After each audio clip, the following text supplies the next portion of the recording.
So good afternoon, everyone. So today we are going to welcome Dr. Jyoti Prakash Kamau for our Industry Academia lecture series in microbiology. Sir, it is going to be our second lecture in the series. So I am going to read the brief bio of Professor Jyoti Prakash Tamang. Professor Jyoti Prakash Tamang is the senior most professor in Sikkim Central University and currently holding the honorary prestigious International Center for Integrated Mountain Development and Mountain Chair. He is a pioneering food microbiologist and known for his work on fermentation, ethnic food, and beverages of Himalayas for last 35 years, mainly focus on the taxonomy, sequence-based taxonomy, determination of metagenomes, foodomics, gastronomy of Himalayan ethnic food, bioinformatics, food safety, food nutrition, and associated health benefits. He has received several national awards, including DBT Biosciences Award in 2005, international awards, lots of fellowships with several academics and international and national flora in food science and technology related communities. He has published more than 180 research articles, including 7 books with Taylor and Francis, Springer Nature, and having a cumulative impact factor of 195 and having more than citations of 5,620 with an H index of 41 as per the Scopus database. He has also have filed 1 patent related to the fermented food. Professor Tamang held several administrative and academic positions in Sikkim Central Universities. So Sir was registrar in 2011 to 2013, then Dean School of Life Sciences from 2012 to 2020, and Sir was also acting Vice Chancellor of the university in 2017 and 18. So Sir, lots of words are there to say about you, but we'll start and see what works is going to tell us. Now I would like to share or request our Provost and Director, Amity Institute of Microbial Technology for welcome note and official start of the lectures. Over to you, sir. Thank you, Dr. Dipansh. So first of all, a big thanks to Dr. Tamang for accepting our request for this contribution in our Industry Academia lecture series, where we have started just a week back, and one professor from Oman, Deputy Director Research, he has inaugurated by giving 1 lecture in petroleum industry and microbiology. So today is the day for food. It is very, very important topic. So a stalwart in the food microbiology, Professor Tamang. It is a very impressive research credentials. Our students will be surely happy after this presentation, because now these days food will be more important if you connect with health during the COVID-19 pandemic, where immunity is going down and the whole world is looking for the food where how to naturally improve the immunity. So I'm sure Professor Tamang will teach our students, and our students will percolate further into their classes and with their family members, and it will make a big change. And Professor Tamang, this is the Amity University, Rajasthan. We have engineering, management, law, hotel management, media, journalism, architecture, engineering, and liberal and performing arts, and media department also. And Amity University, Rajasthan is a member of our Amity Education Group, having 13 universities in India and 12 foreign campuses, including in America, London, and Uzbekistan, China, Singapore, Malaysia. And Amity University, Rajasthan, we have a microbiology department. And in microbiology department, we have recognition from the FEAST sponsorship. And under the FEAST, now we are preparing a research lab to boost research in the fermentation technology, where Dr. Dipansh is working. And we have grant from ICAR, ICMR, DBT, BIRAC, Ministry of Food Processing, Ministry of Agriculture, and from the state government biotechnology department also. So this is the department information, and we have undergraduation and post-graduation program, BSc Microbiology and MSc in Industrial Microbiology. and PhD scholars are working in disease diagnostics, rehabilitation of the wasteland, plant and human diseases, their vaccines, antibiotics, and other products. And Dr. Dipansh, who has connected Dr. Tamang with Amity University, Rajasthan today, he himself is working in the fermentation technology. So Dr. Tamang, without taking too much of time, we are giving platform to you, and again welcome you on behalf of Amity University, Rajasthan, for this participation in Industry Academia lecture series. Welcome. नमस्कार। सर्वप्रथम मैं doctor Asheri जी और doctor Deepansh और सभी मेरे मित्रों और MIT university का मैं आभारी हूं कि आप लोग ने आज मुझे एक अवसर दिया कि शोधकर्ता और विद्यार्थियों से मेरा कुछ विचार और कुछ फाइंडिंग्स शेयर करने के लिए।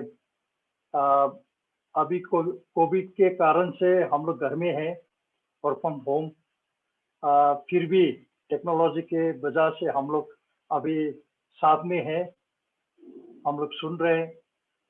तो डॉक्टर अशेरी साहब ने मुझे अभी निमंत्रण भी किया है, जब कोरोना ये सब हो जाएगा, बहस में आ जाएगा, तो हम लोग सभी कोशिश तो कर रहे हैं। लेकिन ये आप लोग का पता है कि ये corona the virus which is the smallest organism in the world and the most deadliest in the world, तो इससे हम जूझने में काफी समय लग जाएगा। और मुझे तो ऐसा लगता है कि ये एक नेचुरल एक प्रोसेस है, biological process, it comes and it goes, but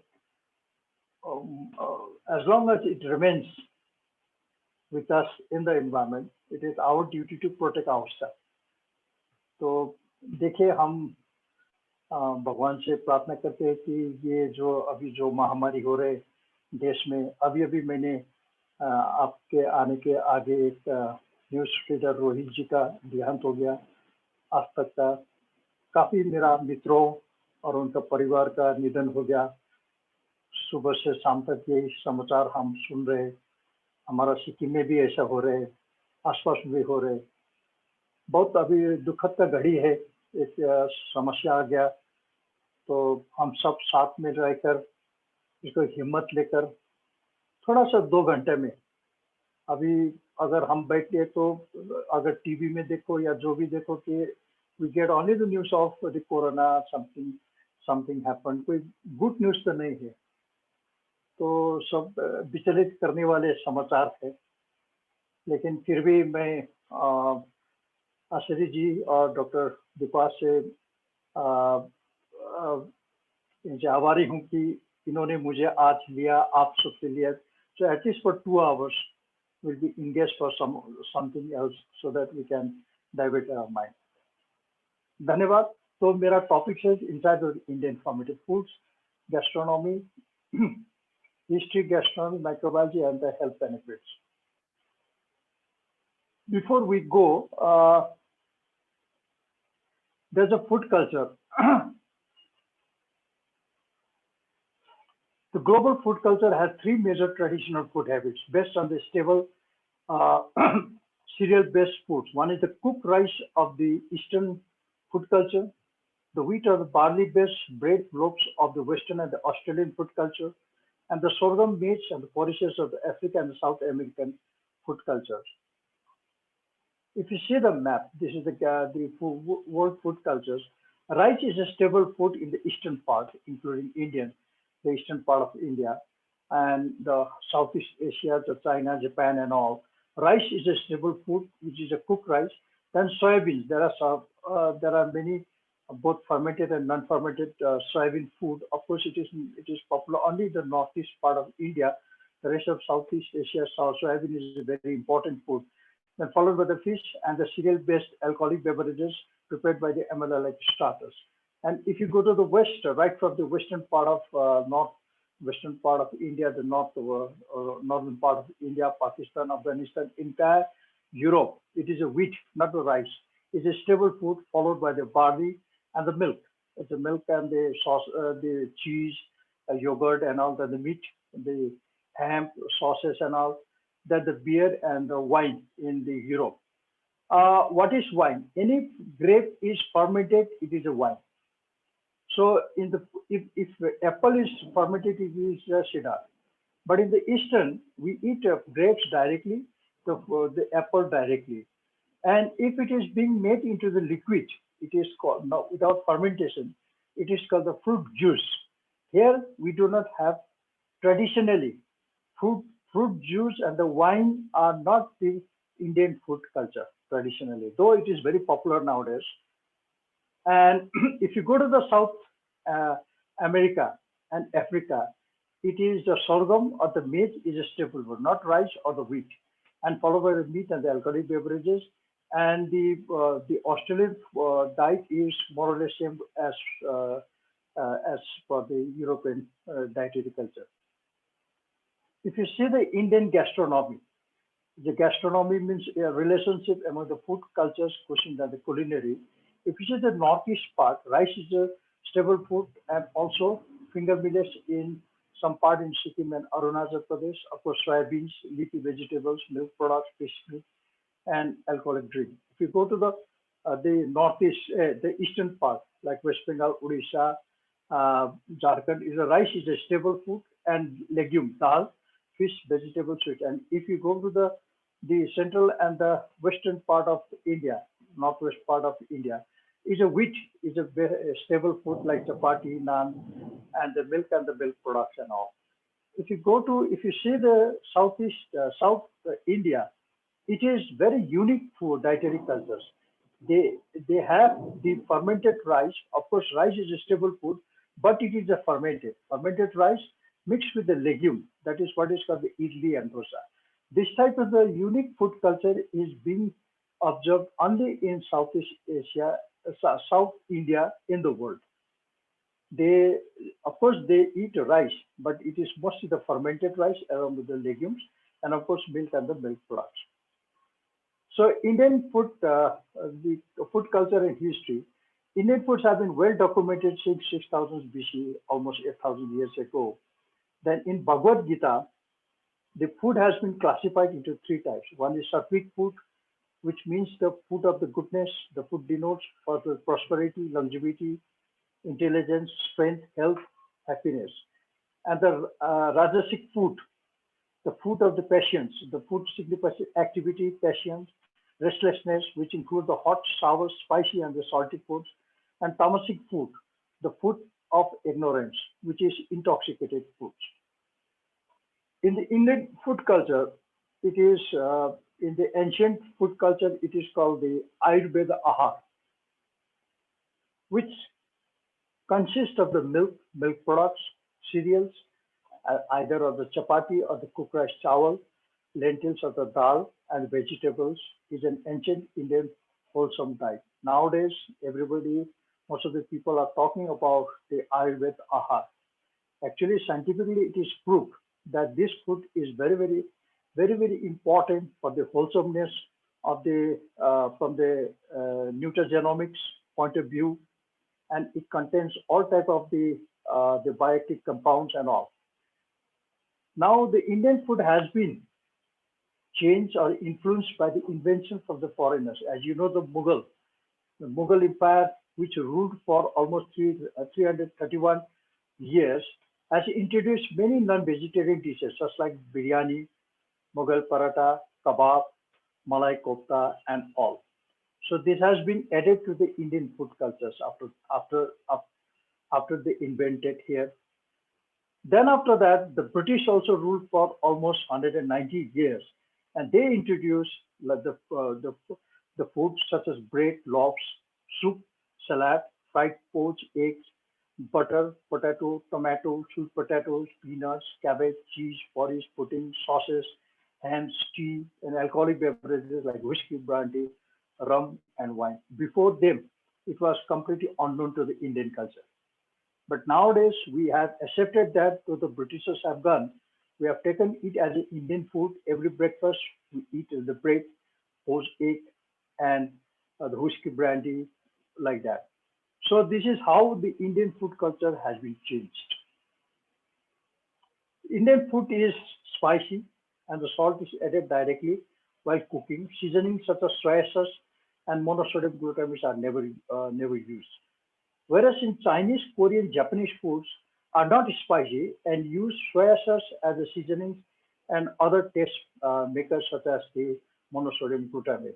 They never add sugar, salt while during cooking because salt is already there in the soy sauce. It's a salt is because during the fermentation of this soybean into the soy sauce, salt is added. So that is the processed salt and all. And they do not use the spices, but instead of that, the taste maker, they use the monosodium glutamate. This is how the food cultures of the every community is distinct. Whereas European and American food is grilled, fried, and roasted and baked. Tomato-based ketchup is widely used as a condiment in North America. The, the ketchup which we use nowadays is not our food culture. It is being imported from the North America. Of course, now it is very common in India. African food is also grilled, steamed, and food. Drinking of animal milk is not a food culture of ethnic Chinese, Korean, Japanese, and many Mongolian origin races, despite of the abundance of the cow in their possessions. That this is how the history says. Instead of the animal milk, soy milk is processed to make soy milk, tofu, the fermented into the different type of the fermented foods. Whereas the Indians, Europeans, Semites, and the nomadic tribes of the North Central Asia are traditionally animal milk drinkers. This is what I call, this is the history of the food culture. But nowadays, Japanese, Chinese, Korean, everywhere, the milk is very popular and all. In fact, they are very good producers of the milk and the milk products also. Like Yakult. Yakult is being manufactured in Japan, the country where they did not have any animal milk drinking culture. But now they are they are importing the Yakult, and the Yakult company is already there providing Yakult in India also. So this is the picture of the Indian thali. This is Gorkha thali. Rice is stable food, and with the different type of the fermented, non-fermented food. This is Assami food. Rice is stable food, and this is Bengali food. Whereas in the north is a Kashmiri food, is a bread. The chapati is stable food. This is Rajasthani thali, where the bread is stable food, followed by the different type of dishes, and this is the South Indian thali. So this is the European, American, Australian meal. The sauces, there are varieties of the meat products, and these are the loaves. And Chinese, of course, rice is a staple food. This is Chinese. Japanese also rice, but they eat like a sashimi. They mix with the fish and the Korean meal. Now there are three types of the feeding practice by hand and by feeding practice in the world. Number one is by hand. Number two is by chopstick. Number three is by cutlery. The practice of washing hands and mouth before taking meals and after meals was common practice during Vedic period. It's almost 3,000, 4,000 years or more than that also. While eating with hands, especially the right hand, the people sit on the floor. They're sitting on the floor, cross-legged, while having food, as practiced traditionally in India, is a yogic posture called Sukhasanas, which is said to massage the abdominal muscles, activate blood circulation in lower part of the body, and to increase pliability. This is how I explain you, my dear students. You know, now you're listening to my culture. I'm talking to you. Before coming to this webinar, everybody has some, maybe someone has lunch, someone has snacks or some food and all. Okay, I also had some snacks before I joined the links. Now, what happens? The food, whatever I have eaten, is being now processed inside my abdominal. If you imagine our stomach, our intestinal tract, it just just acting like a grinder and like a mixie. So what happens? The food which we eat will be grinded because it has to be grinded because it has to be made into the bloodstream. It has to go to the blood liquid. So that means if it is being done with the grinding, so there will be a lot of pain inside us, sound and all. We cannot do that. We cannot survive or we cannot bear that pain. But the nature has made in such a way that I've eaten it, it is being processed, but I do not feel anything because our stomach is functioning like this. It is called the stomacher. Every muscles will grind and we don't have any feeling. And well, muscles muscles are being activated. There's so many enzymes, the bile, other enzymatic compounds are being secreted, and the uh, complex matter is being converted into the simple compounds, biomolecular compounds, and go into the bloodstreams and all. So it is believed that when you sit on the floor, your abdominal muscles will be compressed and it will activate the blood circulation in the lower part, and it will help to secrete some of the enzymes and activate, and it helps in the digestion systems or the digestibility or some conversions of the complex matter to the simpler matters, and it will go to the bloodstreams and the food is completely digested without any pain, without any feeling. So this is scientifically proved. Now another is by the use of a chopstick. You know how the when the civilization has started in the world, there was no fire at all. The people had to live, survive. So they used to kill the animals, the wild animals, and they used to eat the raw meat, raw fish, or raw tuber, raw vegetables, whatever the thing, because there was no fire. So no fire means no cooking systems. But somehow, after some times, the fire was discovered, you know, in the history of the human civilizations. Then the people have started roasting the meat or cooking the meat or the boiling the vegetables, whatever it is. So what was the feeding system? The feeding system was a hand. Whether it was a Chinese, whether it was Koreans, whether it was Indians or Dravidians or the African, whoever. So there was no chopstick, there was no cutlery, but it was a hand. Somehow the people have said that instead of, because the hot meat, the very uh, the hot food, to grab the hot food, so they use the stick or the bones, the remained bones of the animals. So somehow they felt that the bones are not so much, it इसको अच्छा नहीं लगा. So then they have found they use some stick, but the stick got fire. So somehow some wiser persons have said that why need to use the which can be bended. So they use the bamboo without any bifurcations, the bamboo, and they grab the food, the hot food, and eat. And somehow the traditional technology, the knowledge has initiated the persons to bifurcate that the bamboo. So this is how the chopstick, the discovery of the chopstick was discovered like that. Earlier, the chopstick was common only among the royal families, but after the Han dynasties, it has become it was used by the commoners also. Now, the use of the cutlery is just 1,000 years ago. If you see the history, the use of the cutlery has just started in 1060. That means almost 1,000 years ago only. So today, table cutlery is convenient for eating across the world, regardless of the ethnic origins. So, my dear students, this is the history of the feeding, but you have to remember in your mind. Well, if you see the history by eating the hand is almost 8,000, 6 to 8,000 years ago. sophistry 3,000 years ago, and the cutlery is just 1,000 recent, comparable to the hands.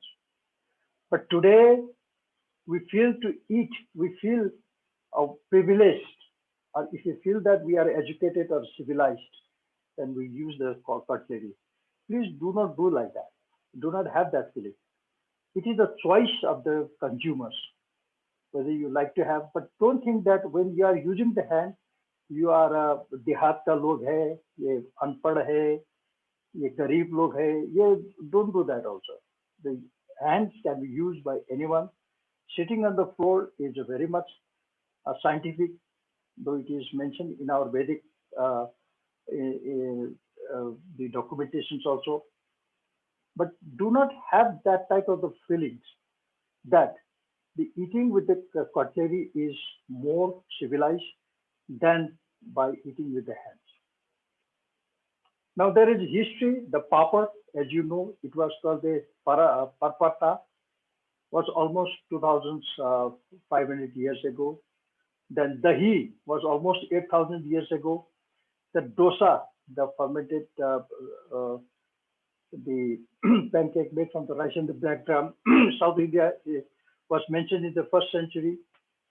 Then the idli also almost 1,200, and dokla, the fermented food of Gujarat, is almost 1,000. Then jalebi is also 1,450.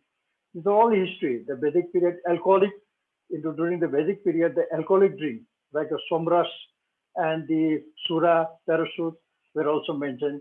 And in the Himalayas, that the finger millet, which is commonly called the kodagoja, was mentioned in the history books written in the 1854 in the Gazetteers of Sikkim, Darjeeling Hills.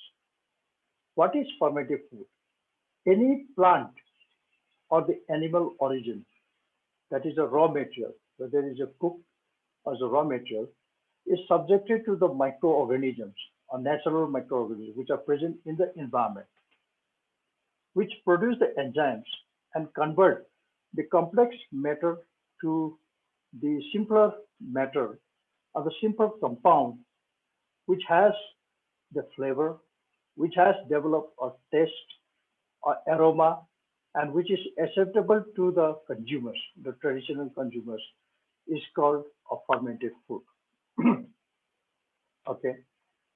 You have eaten idli dosa. So if you keep the idli, and if you see, idli is being fermented from the rice and the black gram. If you see the rice, you have seen the rice, and you have seen the black gram also. And ferment during the natural fermentation, and you get a product, a completely different product. Completely different product. You cannot say that it is being prepared from the rice. It's completely, it has given the complete textures, complete different color, different taste, different flavor.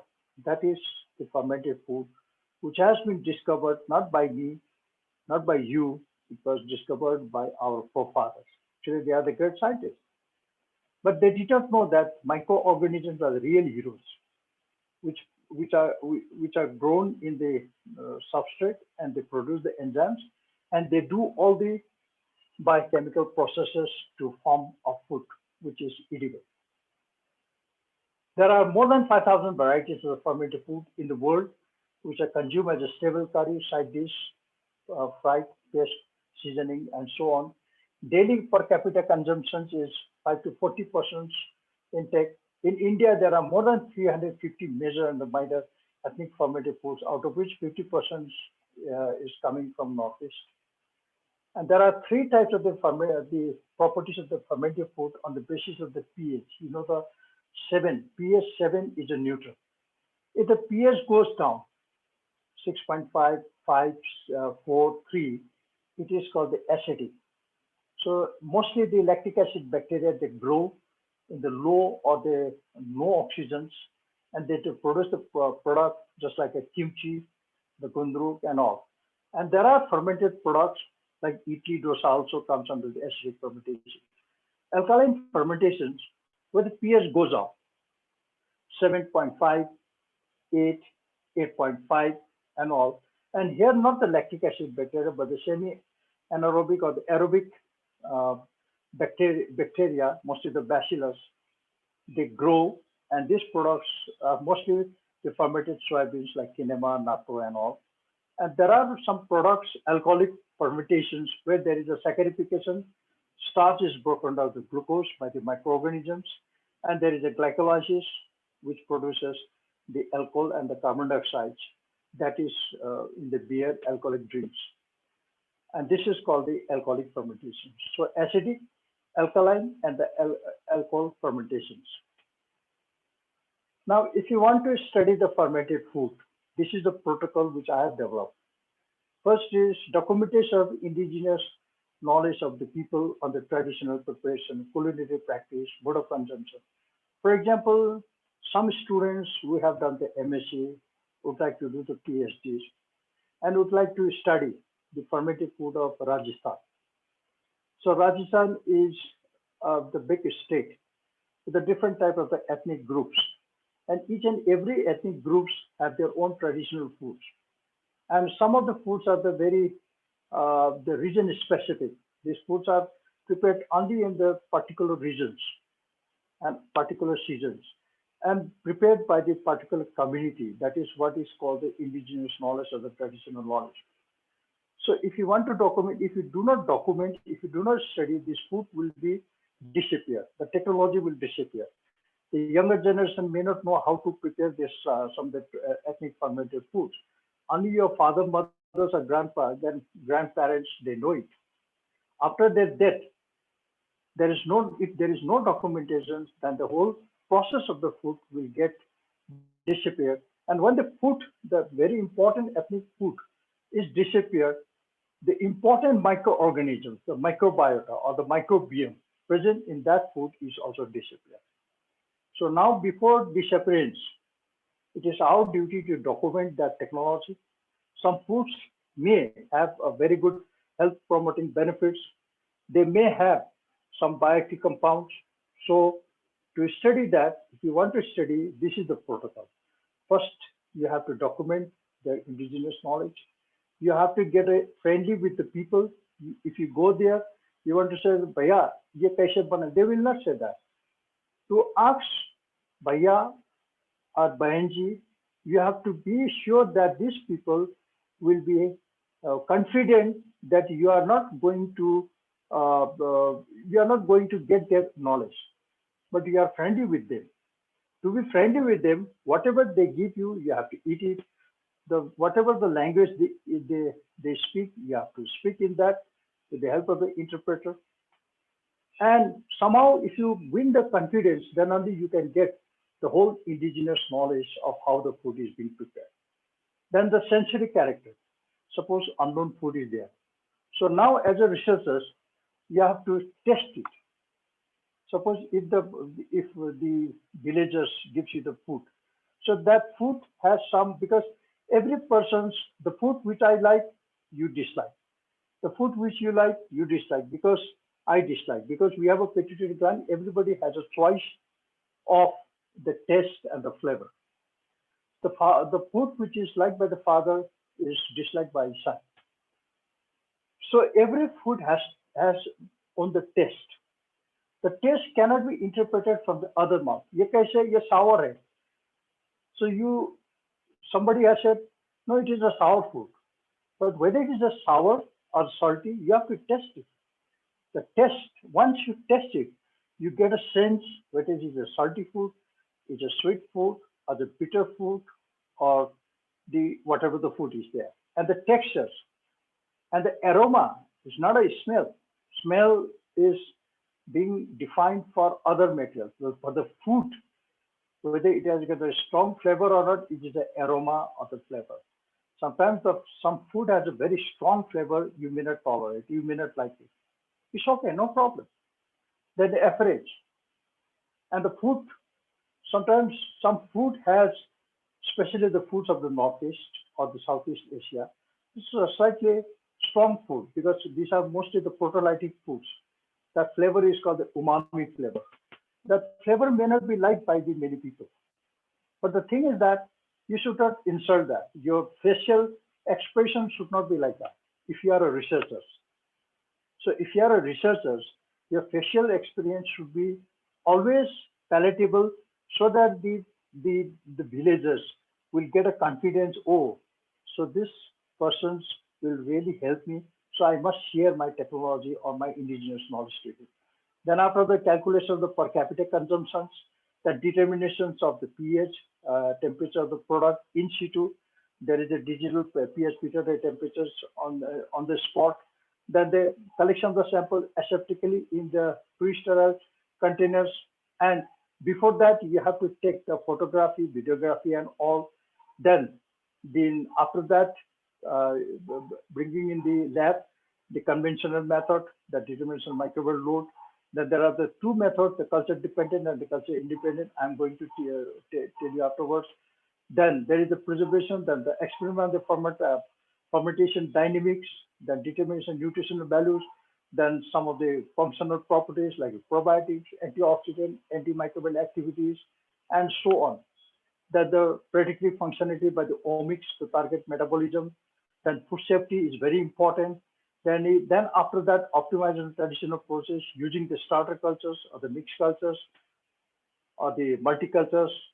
Then after that, the food which you produce by using the starter cultures from the native microorganisms, then you do again the organoleptic test, that is essentially evaluation is very important. That the preference, the consumer's preference, whether they like this food which you have made it in the lab, or they like the traditional food. That is very important before you make it in the market.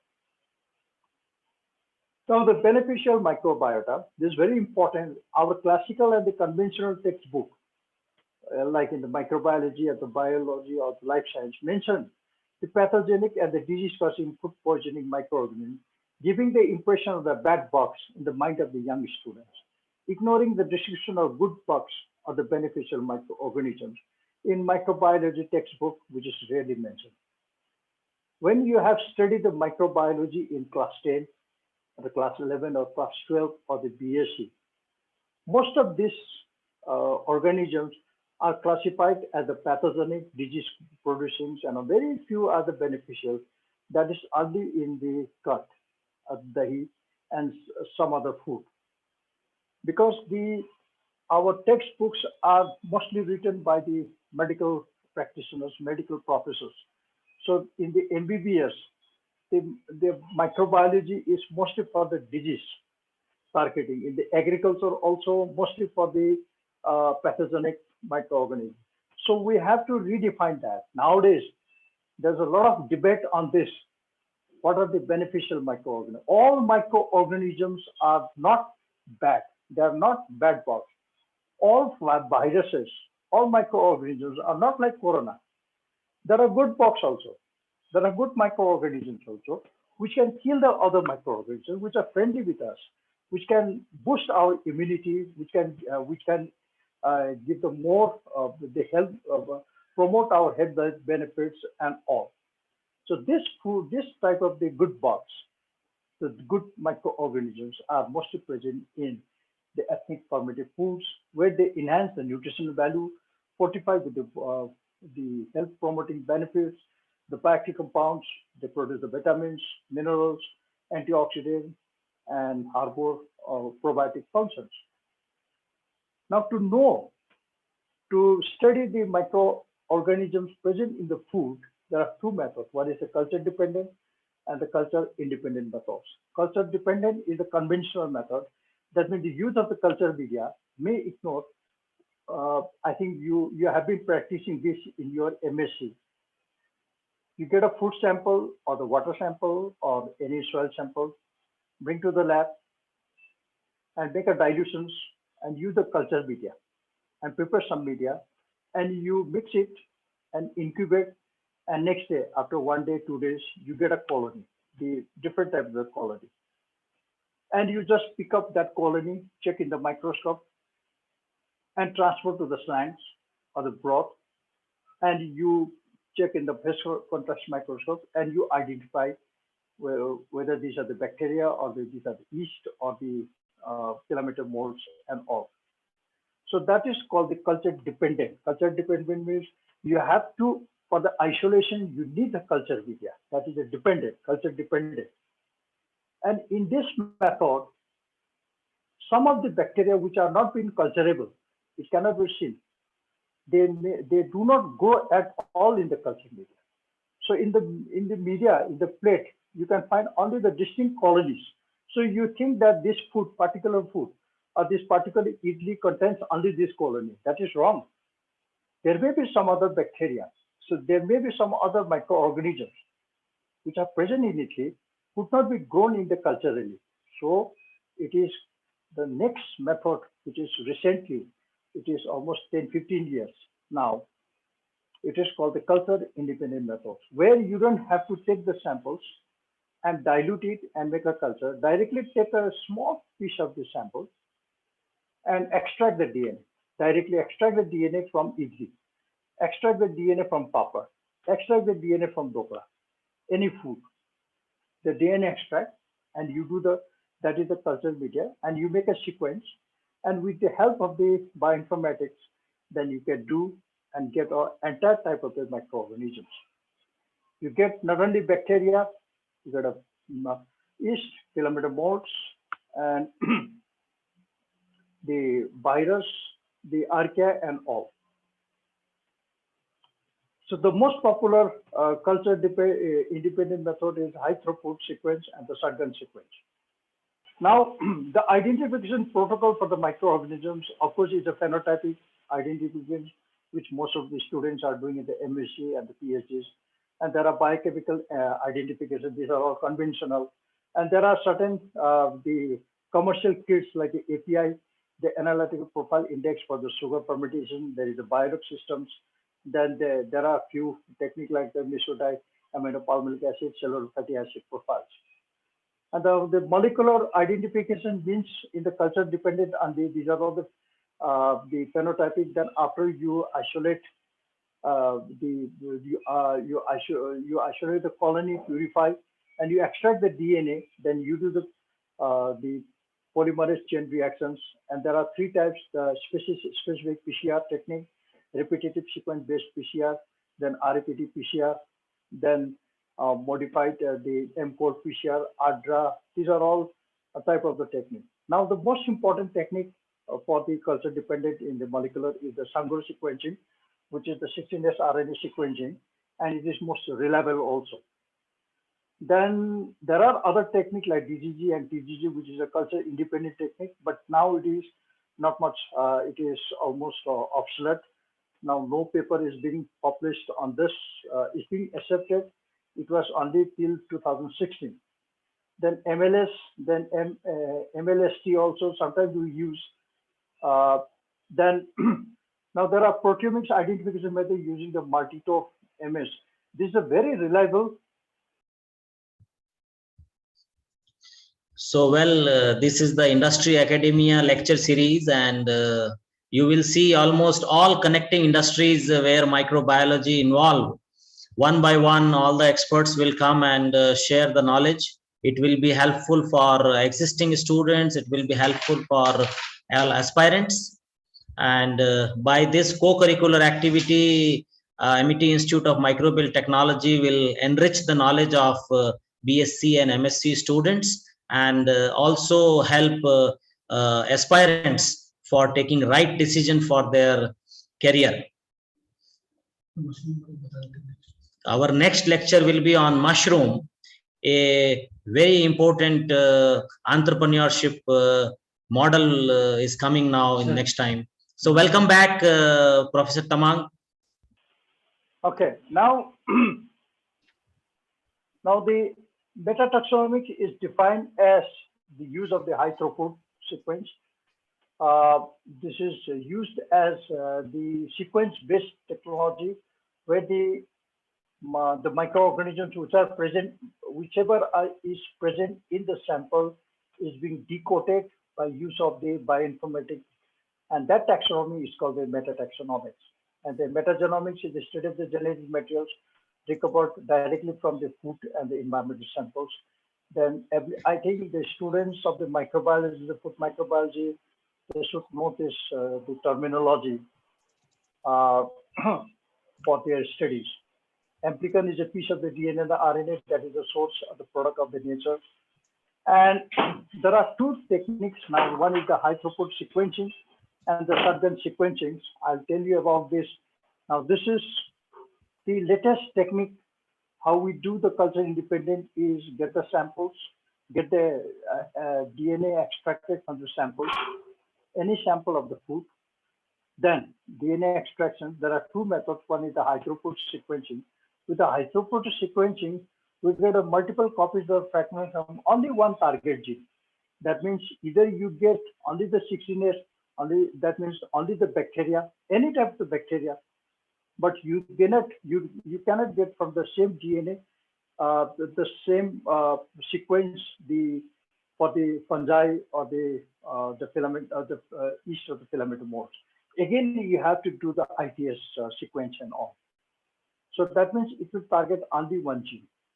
But whereas the more advanced is the in fact, the shotgun sequence is the latest one. After this, nothing has come. Of course, the scientists are working on this. The shotgun sequence is once you get the DNA, you can decode all the genes. That means shotgun sequence fragments from all DNA present in that food. That means the food contains, the natural formative food contains not only the bacteria. The bacteria means the lactic acid bacteria, bacilli, micropokia, whatever the microorganism. It contains the eukaryotes also, yeast, filament modes. The virus also, most of the bacteria process, the archaea also. So it will decode everything. So thus, this is just an example, which we have done, we are doing in our lab. Okay. So recently we have published, and this is the food, which is called the Chumpokjang of Korea. This is a fermented soybean food of Korea. We got this product and we did by the shotgun sequencing. We can get the bacteria, the yeast, filament modes, the archaea, and everything in the different types of food. Similarly, in Kinema, a fermented soybean food of Sikkim, Darjeeling, Bhutan, and Nepal, we have collected from the different countries, and we got a bacteria, the eukaryotes means the yeast, filament modes, the virus, and all. So this has completely given the paradigm shift in the microbiology. So it gives the entire microorganism, which is called then which organisms is more predominant. That is called the abundance. If the gene present in that bacteria are more, that means we go for that. We can isolate it in by the special culture media. Then we can go for the culture development, and this can give, with the help of the bioinformatics, we can go for the disease profiling, we can go for the different of the predictive metabolic pathways. I'll show you that also. So this is how the ethnomicrobiology, which is practiced by the ancient people, and through the spontaneous or the natural fermentations, the fermented foods, and by application of the culture independent technique, by use of the bioinformatics, the knowledge of the bioinformatics is very, very important. We get a complete microbial community that with the bacteria, fungi, yeast, archaea, virus, and the predictive gene functionality. So we can get an entire microbiome or the microbiome, the community structures, then also the health benefits and the disease profile. So these are the different bacteria. The lactic acid bacteria, as you know, these are non-spore forming gram-positive bacteria. And there are the different types of lactic acid bacteria isolated from fermented foods. And there are bacillus also, non-lactic acid from non-lactic bacteria, which is gram-positive endospore forming, which are mostly present in the fermented soybeans. And there are micrococcus, which are mostly present in the meat and the fish. And there are some coagulants negative staphylococci also present in the meat or the other products. There are other bacteria like bifidobacteria, brevibacteria, propionibacteria, then Delobevrio bacterosis. Recently, we have detected in the fermented meat, and Enterobacter cocci, and so on. Now there are yeast. There are more than 29 varieties of the yeast present in the fermented foods. Brettanomyces, Candida, Cryptococcus, Saccharomyces, and so on. Their main role is the amylolytic, means to break down the starch to glucose, then alcohol productions, then sugar fermentation, enzymatic activities, production of secondary metabolites, and the growth factors, and inhibitory effect against the mycotoxin producing modes. And there are mycelial fungi or the filamentous fungi, which are present in the fermented food, but they are very limited. And this include the Amylomyces, Aspergillus, Monascus, Mucorrhizopus, and so on. Their main function is the production of enzymes and the degradation of anti-nutritive factors. And another is the whole the body, the human body, right from the head to toe. We have the more than 50 million microorganisms in our body, which includes every type of the microorganisms, and they are all friendly. They are all good guys. So if there is something happens in their populations, and that will trigger some disease, sometimes is a fatal also. So human microorganisms is very important for the immunity boosters. We all talk about the immunity boosters and all things. Actually, this is nothing. Whatever the food we eat, whatever the thing, we have to strengthen our own microorganisms. They are all our protective organisms, and these are present. It has been proved that these microorganisms are very, very essential in mostly in the GIT, gastrointestinal tract. Now, another field of science is the foodomics, is a new discipline that studies the food and the nutrition aspect of the application of advanced omics. So now the concept of the balanced diet has gone. How much protein is taken? How much carbohydrate? No. How much bioactive compound is needed? What are the immunity modulators? Which organisms, which compound, or which the biomolecules is important to suppress the cancer cell, or to boost the immunity, or to reduce the cold, fever? These are all being studied in the molecular level with the help of the bioinformatics. It's called the foodomics. And another very recent development in the nutritional science is the metabolomics. As I told you that the concept of the balanced diet has gone. Now we go into the molecule, the smaller type of the molecule. There are two types of the metabolomics. One is the targeted and another is untargeted. Most of the untargeted metabolomics is very, very important for the biomakers. So this includes the smaller molecules, which is proved to be a very, very essential in to stimulate the functionalities of the human being and impart the health benefits to the consumers. There are 10 different types of the fermented food, fermented vegetables in the world. Fermented vegetables mostly fermented by the lactic acid bacteria, legume, cereal, milk, fish, meat, root, and so on. So fermented vegetable products these are the different types of fermented vegetable products, like Gundru in Nepal and in Sikkim in the Northeast. This is kimchi of Korea, Saukai of China, Sauerkraut of Germany. So this is a traditional method of preparation of Gundru. So these are all publications. I'm not going into details of that. And there are many fermented bamboo products. These are all the different types of fermented bamboo products in the Northeast. And there are fermented legumes. There are different types of fermented legumes. One is fermented by the bacteria. One is fermented by the filamentous molds. And the origin of the soybean. Soybean is originated in the northern part of China. Then one went, one gene pool has gone to the Korean Peninsula and Japan. And another came down to diversify to the southern part of China, which is called the Yunnan province. From there, it is diversified southern downwards to Myanmar, to Thailand and Indonesia and so on. And another is through Myanmar, it diversified to Northeast India, Bhutan, Nepal, and some part of India. So this is how the soybean is being originated. And these are the soybeans which are cultivated in Himalayas. There are two varieties of that, and they are fermented into the different types of fermented food which is called Kinema in Sikkim and Darjeeling, Hawaiijar in Manipur, and so on, Turongbai and all Okhoni in Nagaland.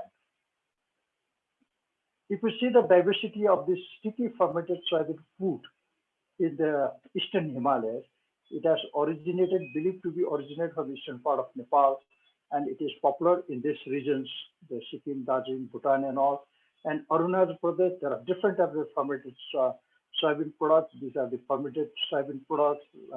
And in Assam also, Nagaland, Meghalaya, Manipur, Tripura, Mizoram. In Myanmar, it is called Pibo. Now, I just want to say something slightly different from this, my talk, but related to this talk. So, Oxon or the Okhoni is a fermented soybean food of Nagaland. In 2020, there was a movie. 20 means last year. I think most of the students have seen or they have not seen. If they have not watched this movie, you must watch this movie. The name of this movie is the Oxon movie. It's a low budget short type of film. It's a very, very informative movie. The movie is nothing. There are certain Northeast students staying in Delhi. Some are studying, some are doing job. And whenever they meet, Northeast means some are from Arunachal Pradesh, some are from Sikkim, some are from Nagaland, Mizoram, whatever, some Northeast. So they go and meet. And whenever in the off time, they want to have some special dish. So they have made this Oxon, which is a fermented soybean food, which is very special in Nagaland, which is similar to Kinema of Sikkim also. So somehow they have got it the dried Oxon, and they cooked that Oxon, and they wanted to have that Oxon party. So they invited some other Northeast friend, and they are in the rented house. But I told you that the flavor of that Oxon is very strong. The scientific term of that flavor is called the umami flavor. That is called the proteolytic. When the protein is being broken down into the amino acid, some flavor is ignited. That flavor is the Oxon, that is the umami flavor, and that flavor is being liked by some consumers, mostly the Mongolian origin, the races, like Japanese, Chinese, and the Northeast people. It's a special people.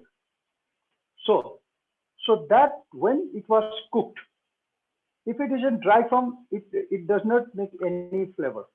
But once it is cooked, the flavor is ignited.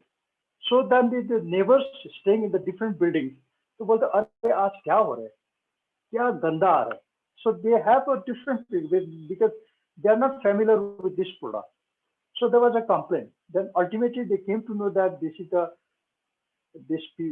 students have cooked this food, which they did not like.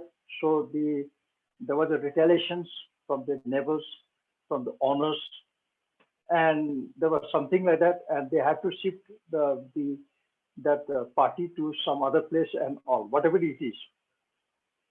But the measures are given in that such a way that each and every community in this world has its own dietary cultures. And each and every person has his own pituitary gland. As I told you, the food which I like it, Dr. Dipans dislike it.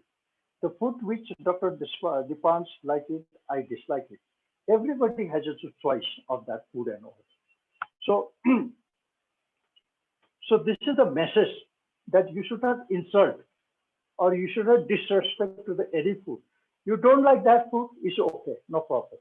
You may not be compelled to eat that food, but you should not criticize or you should not disrespect that food. Japan, as everybody knows, I studied in Japan. I did my postdoc. I was there as a student also, as a professor also. Japan is so advanced. Every technology, everybody knows and all. Very decent, very clean, everything. But their foods are mostly originated from the umami originated flavor. That means the people from India, people from Pakistan, people from America, they may not like it. May not like the food and all. They have a same type of okhuni, they call it natto. It's very sticky. It's very difficult for the people to eat that food if you have seen that also. Okay. But they like that food. They eat that food every day and all. Whether you like it or not, in every five-star hotel, every restaurant, they serve in the breakfast. Whether you like it or not, they will not compel you to eat, but they will serve in the hostels also, in the mess also, in the guest house also. It is being served. It is up to you to choose. So that means it's a great lesson that they are always promoting their ethnic foods. The same thing, we should do that, respect that. Whether you like it or not, that is a different part. Now we have done that. We studied kinema, as I told you, the hydrofood sequencing, published the paper, and this is how the kinema is prepared. And these are all the different types of the phylum, genus, the families, level, and all. So this techniques of the culture independent is so powerful that it can decode all type of the organisms present in that particular food to study and all. So these are all the pictures of that. So even this can,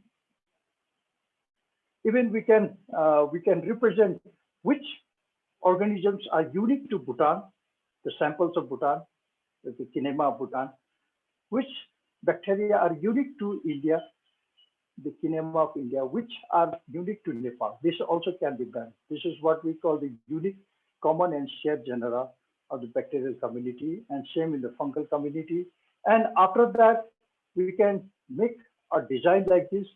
There are different of the organisms, which bacterium or the yeast or the filamentous molds is responsible for the predictive metabolic pathways, for the biosynthesis of vitamins, for the biosynthesis of amino acid, for the biosynthesis of fatty acid, and other bioactive compounds and all. This is very, very important. The graph, it can depict the entire and even the disease profile of that particular food.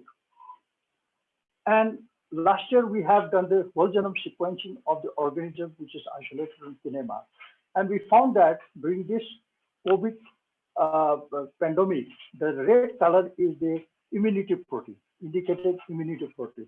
That means the immunity protein is present in some of the ethnic fermented foods of Northeast. Though we have not done anything related to the corona, because this work was done before the corona came to exist. So, but we relate that, we believe that some of the ethnic foods of India have the immunity proteins, and they stimulate their immunity boosting. They boost the immunity in the consumers. And there are another bioactive compound is glutamic acid, the sticky matters, which is very, very important. Recently, we are working on this, and it also has a different type of the health benefits and all. So the fermented soybean food kinema has got several health benefits, like it contains all amino acids, rich in linoleic acid. It has antioxidant activities. Then the vitamins is being synthesized. The similar type of the fermented soybean food in other parts of the country is like in Daochi, in the southern part of China, is called the Daochi. Phanao in Thailand. Natto. Natto has got more than 500 companies in Japan, and they're earning $1 million. And this is Chungkokjan. It's also 200 to 300 companies in Korea. And this very interesting graph, the slide. We have a Bacillus fermented sticky fermented food. Then this is kinema and the similar type of the food in the northeast and eastern part of Nepal and Bhutan. Then Pibok in Myanmar, Phanao in Thailand, Xi'an in Laos, and the Daochi in China, then Chungkokjan in Korea, and kinema. So we collected all the samples. We did a lot of work on this, and we did the 16S RNA sequencing, and we found the similarity. And recently we are doing on the shotgun sequencing. Of course, we have sequenced some of the food, and some foods are yet to be done. Then maybe it may give some other paradigm shift on this. What is important is this type of the sticky fermented food is being prepared and consumed only within this country, right in Japan, Korea, southern part of China, then eastern part of Nepal, the southern part of Bhutan, and Sikkim, Darjeeling, and entire Northeast and northern part of Myanmar and northern part of Thailand and Siang in Laos, not in Kampuchea, not in Bhutan and all. Of course, they have a different type of fermented soybean food, not the sticky. This I have proposed in 2010 as Kinema Natto Thwanao triangle. And now this, my hypothesis is being well appreciated, and we have been trying to validate it also. Then if you draw the triangle, imaginary line, it is a triangle. So this type of a triangle, that means only the sticky fermented food is being prepared and consumed within this triangle. It is confined only these countries in the world. You do not find the sticky type of fermented food in Africa, South America, North America, Europe, Australia, any part of the other part of Asia also. So there are other more fermented foods like the soy of Japan, then tempeh of Indonesia, soya sauce of China, doenjang of Korea, the miso of Japan, daochi of China, and sufu of China. And there is a fermented legume. It's not a soybean. That is called dawa dawa, sambala, iru. In Africa, it is prepared from the wild locust bean. And there are fermented cereals, as you know, the sourdough, naan, dosa. And naan is very popular in Japan, also in China. And these are the different type of the fermented cereal products. And these are the different type of the varieties of the fermented bread in Kashmir and in Pakistan also. And there are different types of fermented milk products like yogurt, cheese, camembert of France, kefir, kumis, and nunu of Ghana. And these are the Indian fermented food like the surpi in Northeast, then dahi, lassi, shrikant.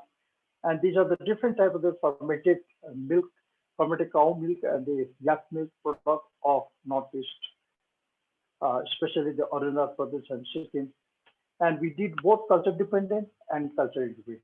If you see the culture dependent and compare in the culture dependent, of course, with the Sangur molecular identification, but the culture independent has given the huge colossal diversity of the microorganisms. And these are all publications, the scientific reports, these are all. Now, if you see the probiotics are also in our dahi, traditionally dahi, by the probiotic markers, then they protect against the diarrhea, reduce the serum cholesterol, colon cancers, and stimulate immune systems. And there are many fermented fish products also, like these are the different types of the fish products. And this is Nari of Manipur, is very delicious, and Shital of Tripura, and Tumtak of Meghalaya, and the fish sauce of Thailand. And these are all our publications and all. And recently we have done the high throughput sequencing on this. And this is which we use the culture independent technique. And these are all the sharing the unique and the common genera and all. These are the predictive functionalities. And these are the meat products, different types of meats like the sauces, the salami.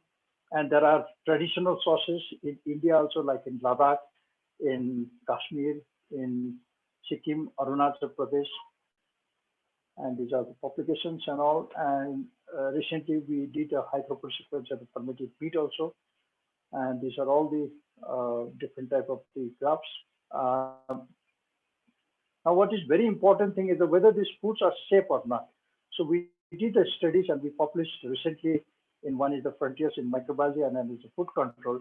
And this is the gist of that many people say that the fermented meat or the fish products are whether safe or not. So we found that no enterotoxin genes were detected.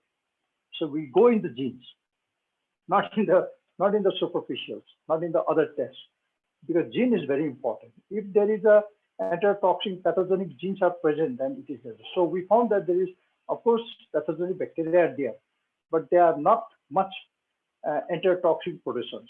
They do not produce any enterotoxin. That means enterotoxin genes were not detected. And most of these genes were sensitive to all classes of antibodies. Hence, they are safe for consumption after roasting, frying, and boiling.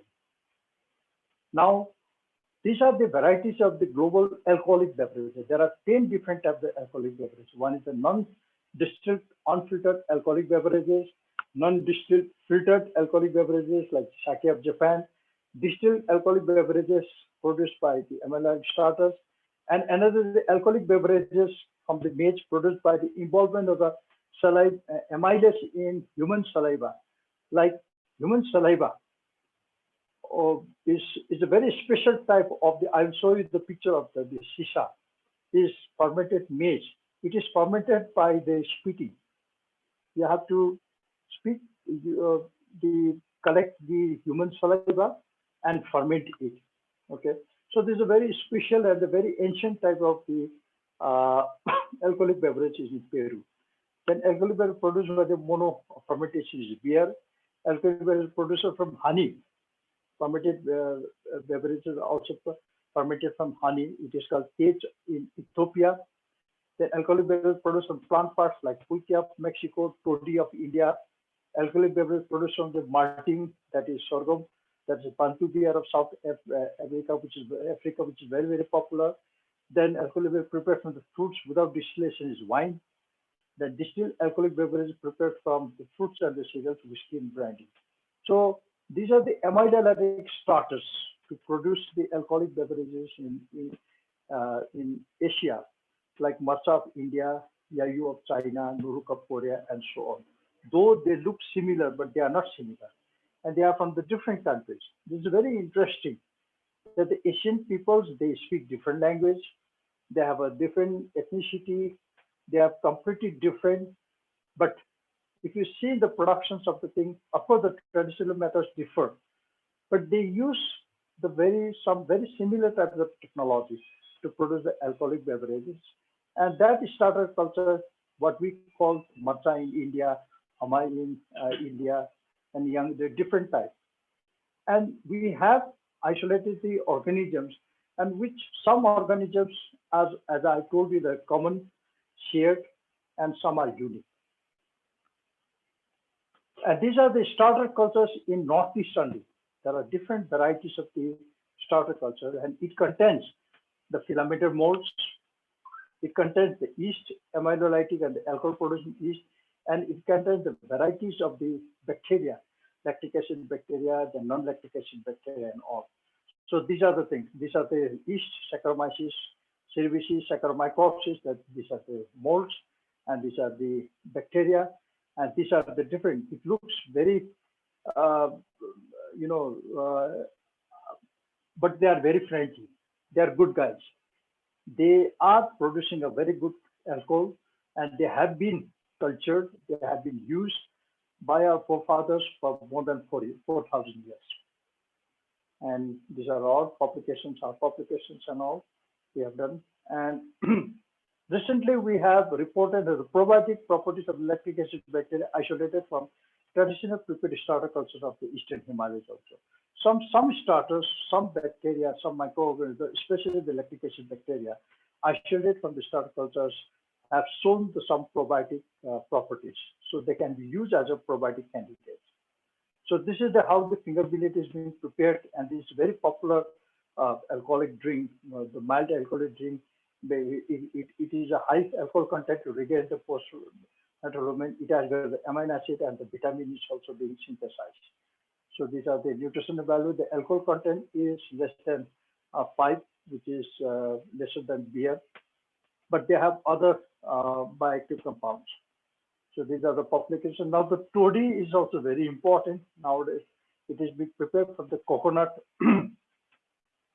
And recently we have published the paper of the coconut, which changes, and we found the varieties of the microorganisms, both the bacteria and the fungi.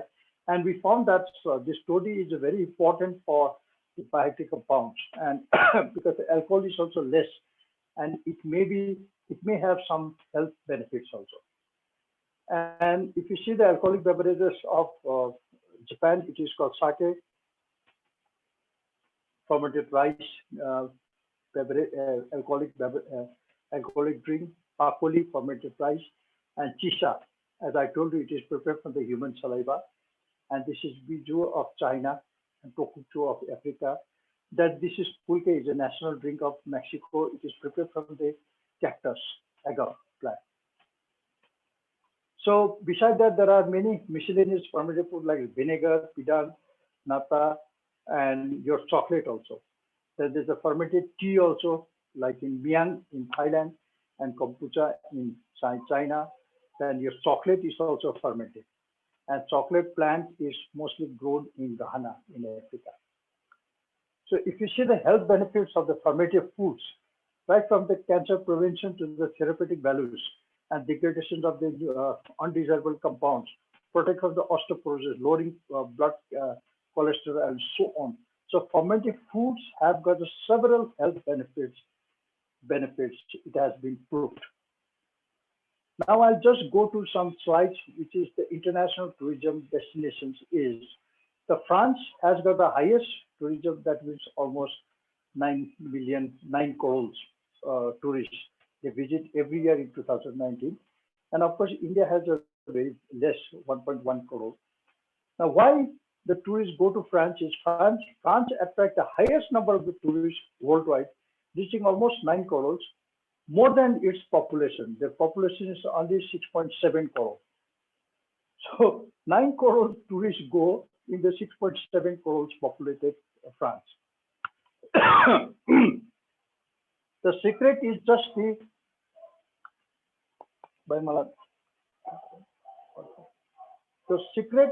the delicious food and wine of France, served in the inexpensive traditional restaurant that offer the local agricultural produce. That means the main cuisine of the France is cheese, which is also fermented milk, and the wine, which is also fermented. So of course the Germans also go to France, the Dutch also go to France. Every European the citizens, they visit France, or even from India also, even from America, Africa, and other countries also. Just because it is being seen that the case study that because to eat the cheese, they taste the cheese and the wine of France. So French famous hot cuisines introduced by the chef later still dominates the modern French cuisine, and there are more than 5,000 restaurants in France. Now I'll just give you an example. In France, there's a wine yard, there's a grape gardens here. Then traditionally these grapes are grown and plucked and keep in the big vat like this, and they are mashing. The traditionally mashing, it takes a lot of time. Nowadays, of course, there is a machine, but still in some village, in some countryside, they practice the traditional method. And what they do is that tourists would like to see, because they have a modern wine everywhere in the world, but they have not seen the traditionally type of how the wine is being made in France. How they do is that they attract the tourists, they pay $100, $200, $300, whatever the tour operator. The tourists go, especially the Japanese tourists, they are very interested, the Korean tourists, and they go to these vineyards in France and watch how wine are made. They can also take a sample number of different types of the years of the wine that were being prepared there. So this is the one type of how to attract the tourists to the traditional site of the preparation of the food. So what they do is that when these grapes are being collected, plucked, and put in the bag, and especially traditionally the older people, they also gathered there. Elder people, they gathered there. They invite the young girls only, not the boys. All the young girls of that village are being invited on that day, and they wash their feet, and they are being asked to dance on the grave, Okay, because if they are asked to just mash it, they will not do. But dancing means some entertainment, so they play some music, academics and all, or some elder people are there, they're clapping and all. All the girls, they come, young girls come, and they dance it. While dancing, there is the mashing. This is one thing. Another is, there's a logic. When the girls, all the girls, young girls of the villages have been invited to that traditionally, the old days. Of course, this is being practiced in some places nowadays also. But the old days, there was no entertainment, nothing and all. So the boys came to know, अरे वहाँ तो वो लड़की लोग dance कर रहे हैं, हमें जाना चाहिए. So everyone used to go there. So all the boys, girls are invited, boys are not invited. But the elders had a plan to attract the boys also.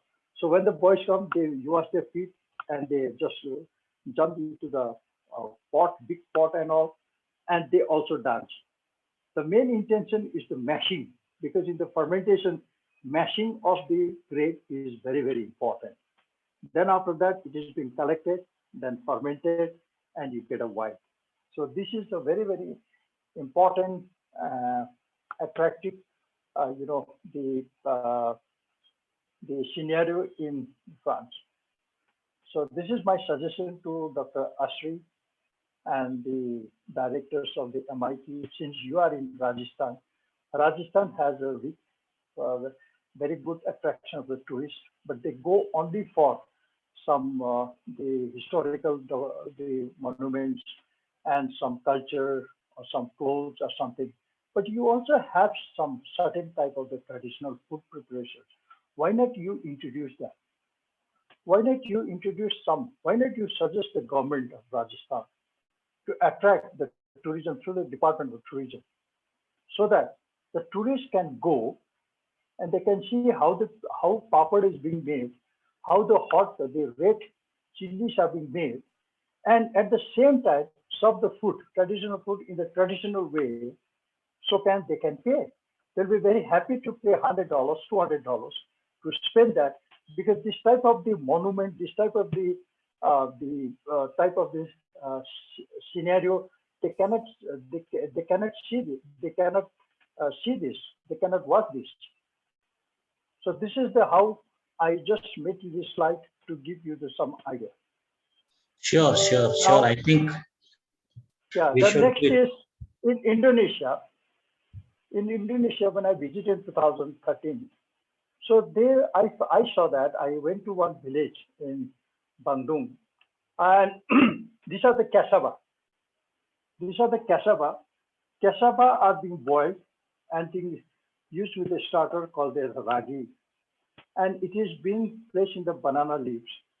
And after this banana leaves, and they are being packed very not tightly.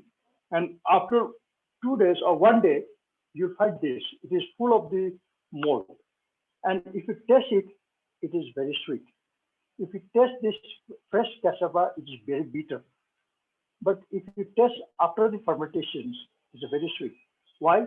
Because the starch of the cassava is broken down to the glucose, which is very sweet, by the filamented molds. So what they do is that they do it, and if you ferment, if you keep it longer time, you have alcoholic fermentations. So since Indonesia is a Muslim country, traditionally it was a Muslim country, but the fundamentalism has, the policy of the government has made it that the alcohol is banned in Indonesia. So before that, it was a tape kate, that is alcoholic beverages prepared from the cassava. But how they have done is that since they already have technology, there are two steps of the alcohol form. One is the saccharification and the alcohol fermentation. So they are doing only after the saccharification, they quench, they stop it. So here they make this sweet cassava, which is very, very sweet, very, very sweet, just like a dessert. So what I've seen is that this is the picture which I've taken. So when I was taking picture, interviewing them, and I saw in that village a very big, the containers, the very big air conditions containers, the truck, long truck. Then I asked the students who accompanied me there.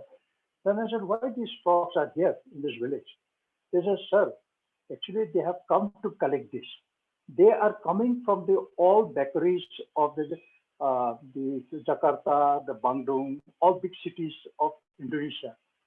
They go and buy directly from the villages, and they don't use the sugar. They use the cassava in their dessert, in making the cakes or the fruities or whatever the desserts they would like to do in all the bakeries in Indonesia. This is a very, very good examples, and I am promoting this in India also, we have this technology. We can do this because instead of the sugar, artificial sugar or synthesized sugar, we can have the natural sugar of the castle. So in university, we did a lot of research and all. Then we converted into the research into the academic program in 2008. We introduced the fermented food in the microbiology. This is a syllabus. In the unit 1, the students have to study the taxonomy of the microorganisms associated with the food, all culture dependent, culture independent, shotgun sequencing, whatever is there. Then is foodborne diseases. Then in unit 3, fermented foods and the beverages, students have to learn the methods of production, mode of consumption, microbiology, nutrition of any Himalayan food like gundruk, kinema, then like dahi, idli, dosa, rabdi, and even the oriental food like natto, kimchi, tempeh, and yogurt, sourdough, and African food also, dawa dawa, and alcoholic beverages also. And they have to learn the probiotic, prebiotic, and the food safety. So this syllabus we have prepared, and many universities and many IITs have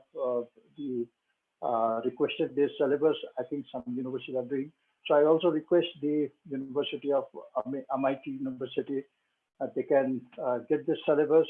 If my help is needed, I can help you to prepare this syllabus. It's a 4 credits syllabus.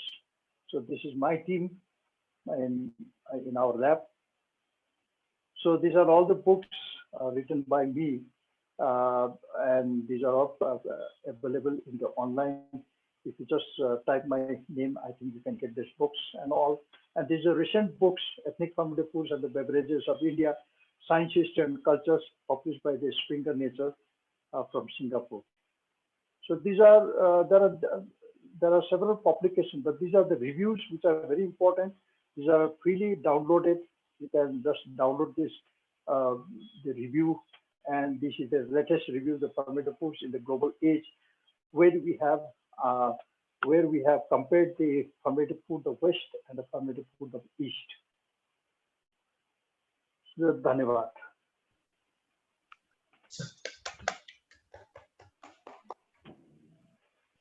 So बहुत ही बढ़िया था sir, और Dr. Dipansh will read questions and allow students to ask questions as per the number of questions. And presentation इतना स्वादिष्ट था कि आप हमें एक लॉन्ग जर्नी पे लेके गए, जहां हमने बेसिक्स से हाई एंड रिसर्च एविडेंसेस तक देखे. तो I think students and faculty members सभी को बहुत अच्छा लगा. And your point is right sir. मैं डॉक्टर दीपांश से मैं यही शेयर कर रहा था अभी. In 1998, I have visited 50 kilometer nearby Jaisalmer, and then above 50 kilometer. There is a Longewala and Khajuwala place. They are preparing a special type of rabdi. And I had first time a different type of rabdi, which they prepared 10 days before the marriage function at the temperature of almost 50 degrees centigrade. I have visited in the month of May only. How they process and initiate the fermentation. Really, in Rajasthan also we have a big scope, and being a microbiology department, we should also initiate and in touch with the government to open the platform for this type of R&D and exposure, and food tourism also can be contacted. So Dr. Dipansh, please continue with questions. Thank you, sir. It was a nice presentation that people of hotel management, food tech, microbiology, and molecular biology can connect to it very easily. So lots of sections are there for everyone. So there are certain questions from the faculty members and students. So I'm having one question from Dr. Neelam Jain. What is the importance of fermented food during a period of this pandemic? And what kind of Indian fermented food can be consumed by a person who is infected with COVID? If you are having any overview to that, sir. Over to you, sir. Okay, this is a very good question. I think the importance of the fermented food or the Ayurved ahar is very important. Now everybody is at home. So home food means you have your own food, either fermented or non-fermented. So definitely, if you continue to have your home food, you are always safe because the hygienic condition is being maintained, is a freshly cooked, and the food which has a taste, the flavor which you like it, and you can cook of yourself. So how much oil you have to put, you know, how much salt you have to put, how much spices you have to put. But if you go in the restaurant, it is being prepared by others. You are compelled to eat that.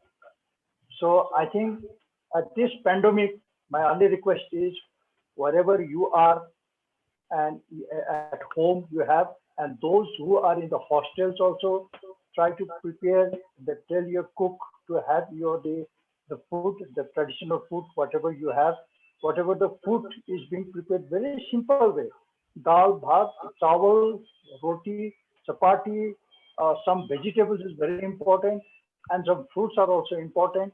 And if it is a milk, always, and I always tell the students like that, you spend some, say, to buy some kurkure or some the or thing, or somebody has a habit of like this also, no, especially in the boys in the hostels and all.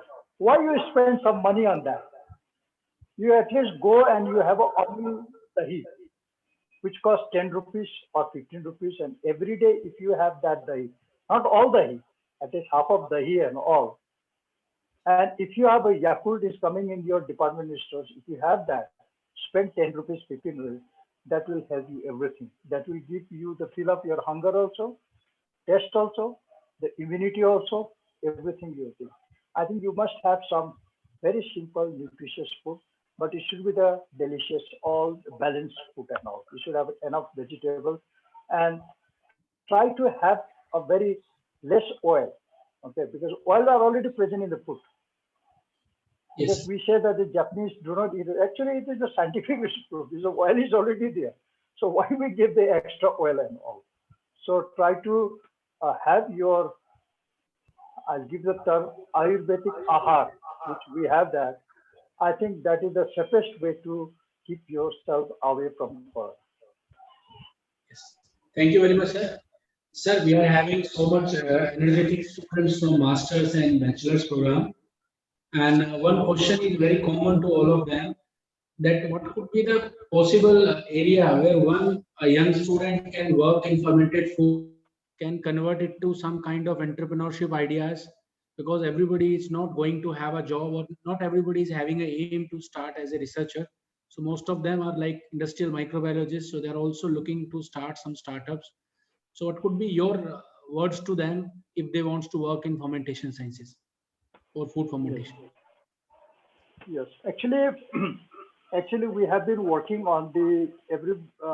Many people are saying that even the policymakers are also saying that we have the huge varieties of the ethnic foods, and these foods are all traditional, prepared at home. So why not we commercialize this? Why not we have industrialize this and all? So to come to the commercial level and to pilot projects or the industrialization, you need a project product optimizations. That has not been done first. Second thing, you need a regulatory authorities. There are regulatory authorities like the FSSI and others should have the standard for this. So I've been trying. I'm a member of the FSSI. I'm a member of others. So I'm trying my best to do that also, and it takes time. And we have some clinical trial also. So if you claim that suppose Dokla has something rubbery can cure cancer, somebody has proved, somebody has that it has got the probiotics and all. But where is the evidence-based, the validations?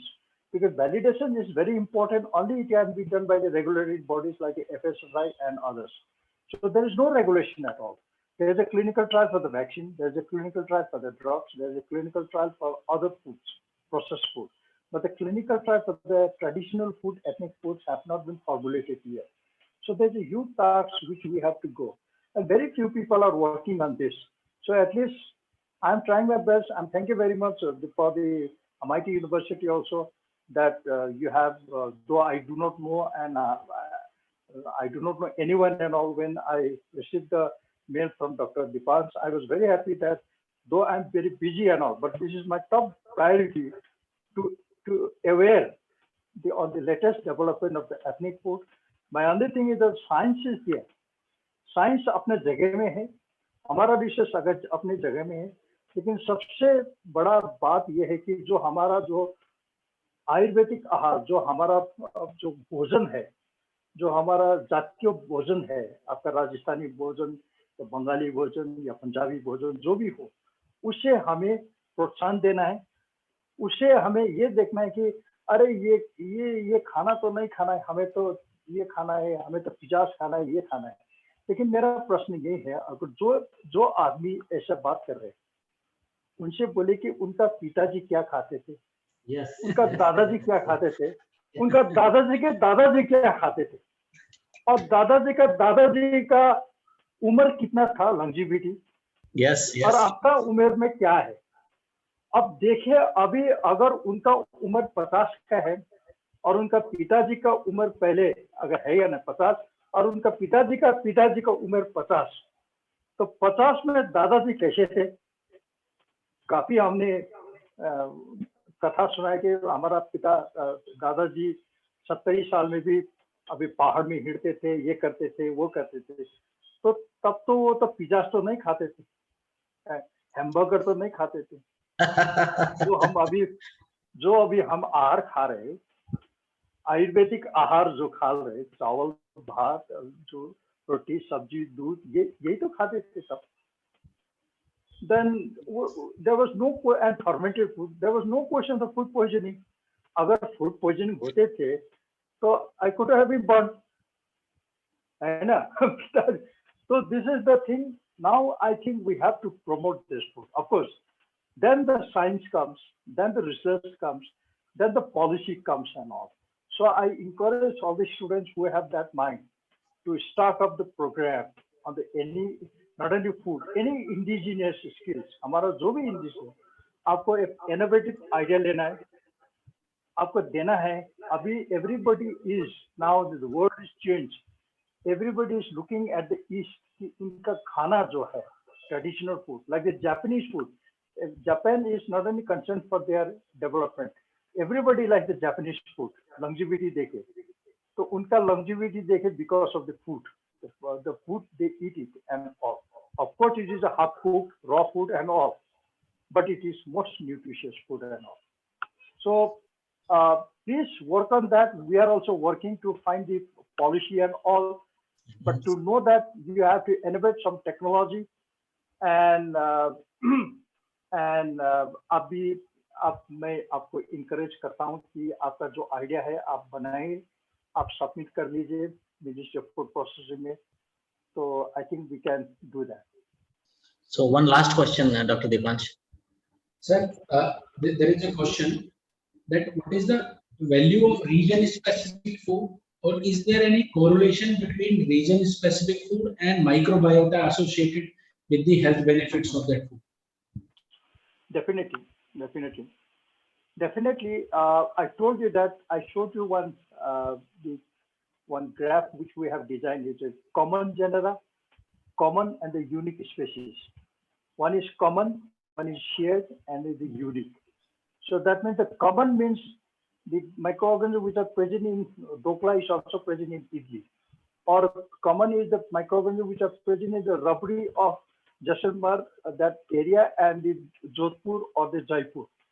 But there are maybe unique microorganisms which are present in the rabri of Jaipur, slightly different from the rabri of Jodhpur, or maybe rabri of the Gujarat, like that.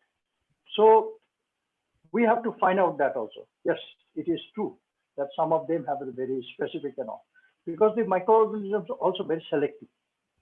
It depends on the environment and all. So this is very important. How to maintain. All the microorganisms are present in the environment. Only those who are suitable, who can sustain that type of the temperatures. Some fermented foods are prepared in the low temperature, some are very high temperature. Some have got a very low pH, some have got a very high pH, some are added salt. So those organisms, in the natural fermentation, every organism tries to attack on that food because they also need the food. But only the few will survive, and those who made the abundant, they are the fermenting organisms. Yeah. Sir, we are having some questions from our hotel management faculty members and students. So one question is that, can we use pineapples and other fruits also to produce alcoholic beverages?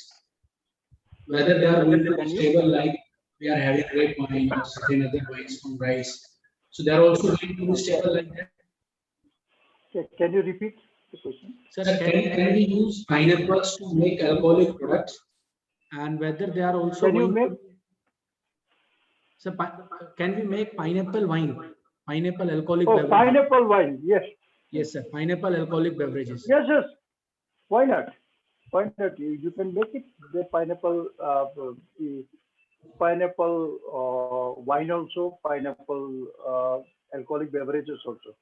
But the thing is that why do you want to make why do you want to use the pineapple as an alcoholic beverage? Because pineapple itself is popular as a non-alcoholic drink. Yes, sir. So try to find out what is the fermented food. Try to find out the substrate which is not being popular. Like soybean is not popular as a food. So Yes, soybean is fermented, but finger millet is not popular.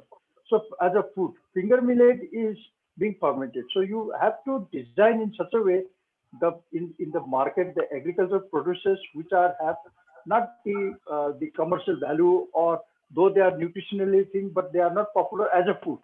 So you ferment it and make it into the product which is being popularized. Yeah. Sir, we are having our chef of university, Dr. Saurabh Sharma, and he is asking how achar, pickles, are they acidic fermented food? Yes. The pickle is not actually fermented, but actually they are preservatives. Since they have been used some vinegars or some during the pickle making and all. That is also anything which is being preserved for the longer time. Is a type of the fermentations also. Yes, pickle is very important. Yes. Thank you, sir. Thank you very much, sir. Over to Asari, sir. So thank you very much, sir, for giving excellent presentation. And being a microbiology department, we are trying to provide different expertise and the platform to our students, and they are selecting on their choice. So plant microbiology, animal microbiology, fermentation side, food side, diagnostic sides, quarantine, and all other area disease diagnostic sites. So this is a big thanks from the university side to you, sir, and we will be in the touch, and you are most welcome to the university whenever you visit towards the Rajasthan side, or we organize some event, and then we will invite you, and we will prepare a schedule and take your advance schedule and your time, so that we would like to interact. We would like to organize a face-to-face interaction with our scholars, with our students, and because we believe in the face-to-face event much, but due to COVID, we had to organize this type of online interactions, which also helpful for the students, not compare with the face-to-face.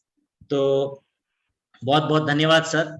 And thanks to Dr. Dipansh for organizing the whole series, and our all faculty members, Dr. Jagdeep, Dr. Dipti, Dr. Neelam, Dr. Parul, Dr. Khare, and we have almost 40 people involved in the biology, chemistry, and microbiology who are working with different areas. And in our university, we have 80 PhD scholars are working in the different areas of, you can say, food and microbiology, biotechnology, bioinformatics, and food processing. And a couple of good PhD scholars are also joined. Hotel management, it's our new and upcoming department. So sir, we will be in touch with you. And आपका बहुत बहुत धन्यवाद, आपने खूब समय दिया and इतना साधारण भाषा में आपने प्रेजेंटेशन समझाया कि really it will be liked by our students and on my own behalf also. Thank you. Namaskar. धन्यवाद।